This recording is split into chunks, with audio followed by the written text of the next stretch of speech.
ஆண்டவராகிய இயேசு கிறிஸ்துவின் இனிதான நாமத்தில் என் அன்பின் வாழ்த்துக்கள். தெய்வ பிள்ளைகளே, இந்த ஆகஸ்ட் மாதத்தில் 31 நாட்களும் கர்த்தர் நம்மோடு கூட இருந்து நம்மை நேர்த்தியாய் நடத்தப் போகிறார். இந்த மாதத்திலே தியானத்திற்கு எடுத்துக்கொண்ட வேத வசனம் அப்போஸ்தலர் நடபடிகளின் புஸ்தகம் 16ஆம் அதிகாரம், அதிலே 31வது வசனம்.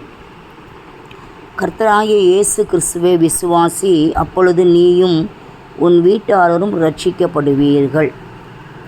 இயேசுவை விசுவாசிக்கும்போது ரட்சிப்பு உண்டு. ரட்சிப்பு என்றால் விடுதலை. பாவத்திலிருந்து, சாபத்திலிருந்து, பலவீனத்திலிருந்து, பலவிதமான வியாதிகளிலிருந்து, வறுமையிலிருந்து, போராட்டங்களிலிருந்து, பிரச்சனைகளிலிருந்து, சோதனைகளிலிருந்து நாம் விடுதலையாக்கப்பட வேண்டும் என்றால் ஆண்டவராகிய இயேசு கிறிஸ்துவை விசுவாசிக்க வேண்டும். தேவ பிள்ளைகளை, யாரெல்லாம் அப்படிப்பட்டதான கட்டுகள்னால் கட்டப்பட்டிருக்கீங்களோ, உங்கள் கட்டுகள் அவிழ்க்கப்பட வேண்டும் என்றால் இந்த மாதத்தில் ஆண்டவராகிய இயேசு கிறிஸ்துவை முழு மனதோடு நாம் விசுவாசிக்க வேண்டும்.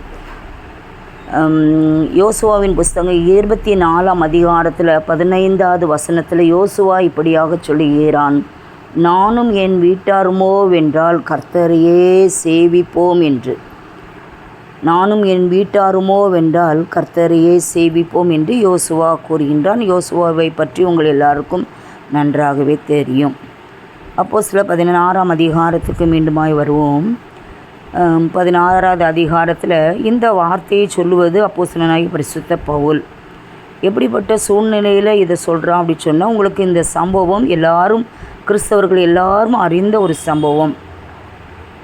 பவுலும் சீலாவும் கட்டப்பட்டவர்களாய் அவர்களுடைய கால்கள் தொழுமரத்திலே மாட்டி வைக்கப்பட்ட அந்த சூழ்நிலையில் நடுராத்திரியிலே ஜெபம் பண்ணி தேவனை துதித்து பாடினார்கள் என்று வசனம் சொல்லுகிறது. அவர்கள் துதித்து பாடுவதை, ஜெபிப்பதை அங்கே காவலிலே வைக்கப்பட்டிருந்த எல்லாரும் கேட்டுக்கொண்டிருந்தார்கள். சடனாக சிறைச்சாலையிலே அஸ்திபாரங்கள் அசையும்படியாக பூமி மிகவும் அதிர்ந்தது. உடனே கதவுகள் எல்லாம் திறவுண்டது. எல்லாருடைய கட்டுகளும் கலந்து போயிற்று என்று வசனம் சொல்லுகிறது.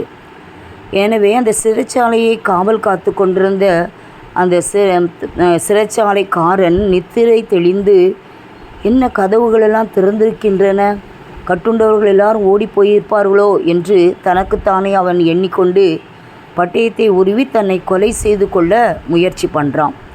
இதை பார்த்த பவுல் மிகுந்த சத்தமிட்டு சொல்கிறான்: எப்பா, உனக்கு கெடுதி ஒன்று செய்து கொள்ளாதே, நாங்கள் எல்லாரும் இங்கே தான் இருக்கிறோம். ஏன்னா இந்த கட்டுண்டவர்கள் காவலிலே வைக்கப்பட்ட ஒருவரும் தப்பித்து போகவில்லை. கர்த்தருடைய சித்தம் அங்கு ஒன்று நிறைவேற காத்திருந்தது. அப்போ அவன் தன்னை மாய்த்து கொள்ள கொலை செய்து கொள்ள வேண்டும் என்று இருந்த அந்த சிறைச்சாலைக்காரன் அந்த பவுலையும் சீலாவையும் கண்டு அவர்களுக்கு முன்பாக விழுந்து அவன் கேட்குறான்: ஆண்டவமாரே, ரட்சிக்கப்படுவதற்கு நான் என்ன செய்ய வேண்டும்? அந்த சூழ்நிலையில தான் பவுல் இதை சொல்வதாக நம்ம வாசிக்க முடிகிறது. பாருங்கள், இவர்கள் எல்லாம் கட்டுண்டவர்களாம் வெளியில் ஓடி போயிருந்தால் தன்னுடைய அந்த சிறைச்சாலைக்காரன் பதவி போயிடும், தன்னுடைய வாழ்வாதாரம் எப்படியோ என்று எண்ணி தன்னை மாய்த்து கொள்ள வேண்டும் என்று இருந்த அந்த சிறைச்சாலைக்காரனுக்கு இப்பொழுது தைரியம் வந்து விட்டது. நீங்கள் அந்த அதிகாரத்தில் 32வது வசனத்தில் நீங்கள் பார்த்தீங்கன்னா, அவனுக்கும் அவன் வீட்டில் இருந்த யாவருக்கும் கர்த்தருடைய வார்த்தையை, வசனத்தை இந்த பவுலும் சீலாவும் போதித்தார்கள் என்பதாக எழுதப்பட்டிருக்கிறது. அந்த ராத்திரியிலே அந்நேரத்தில் தானே அந்த சிறைச்சாலைக்காரன் இந்த 2 பேரை அழைத்து கொண்டு போய் இவங்களுடைய காயங்களை எல்லாம் கழுவுகின்றான். அவனும் அவனோடு கூட இருக்கின்ற எல்லாரும் ஞானஸ்நானம் பெற்றார்கள் என்பதாக அதற்கு பின் வருகின்ற வசனங்களில் நீங்கள் வாசிக்க முடியும். அது மட்டுமல்ல, அந்த சிறைச்சாலைக்காரன் இந்த பவுலையும் சீலாவையும் தன்னுடைய வீட்டிற்கு கூட்டிக் கொண்டு போய் அவர்களுக்கு போஜனம் கொடுத்து தன்னுடைய வீட்டார் அனைவரோடும் கூட தேவனிடத்தில் விசுவாசம் உள்ளவனாகி மன மகிழ்ச்சியாயிருந்தான் என்று 34வது வசனம் சொல்லுகின்றது. தேவ பிள்ளைகளே, இன்றைக்கு அநேக வீடுகளிலே சமாதானம் இல்லை, மகிழ்ச்சி இல்லை, சந்தோஷம் இல்லை.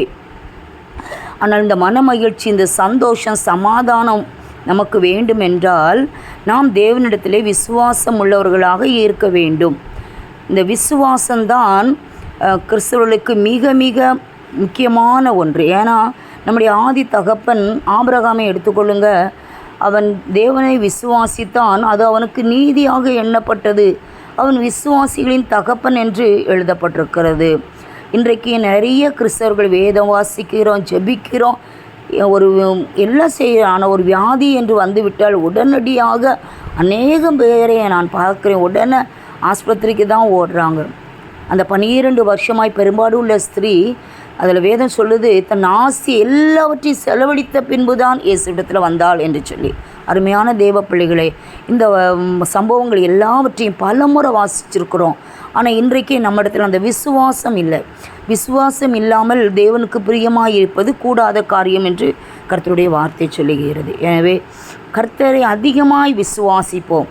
நீ விசுவாசித்தால் தேவனுடைய மகிமை காண முடியும். நம்ம நம்பணும். ஸ்திரீயே, நான் சொல்லுகிறதை நம்பு என்று ஆண்டவர் சமாரிய ஸ்திரியை பார்த்து சொல்வதை பார்க்க முடியும். தேவ பிள்ளைகளை, இந்த மாதம் முழுவதும் இதுவரை ஒரு வேளை முழு மனதோடு நம்ம விசுவாசிக்காமல் இருந்தால் இன்றைக்கு நம்ம விசுவாசிப்போம். கர்த்தரை முழு இருதயத்தோடு விசுவாசிப்போம், ரட்சிக்கப்படுவோம். எல்லா காரியங்களிலிருந்து நம்ம விடுதலை பெற்றுக்கொள்வோம். இந்த மாதத்திலே கர்த்தர் நம்மை அப்படியாய் நேர்த்தியாய் நடத்துவாராக. ஆமேன், ஆமேன்.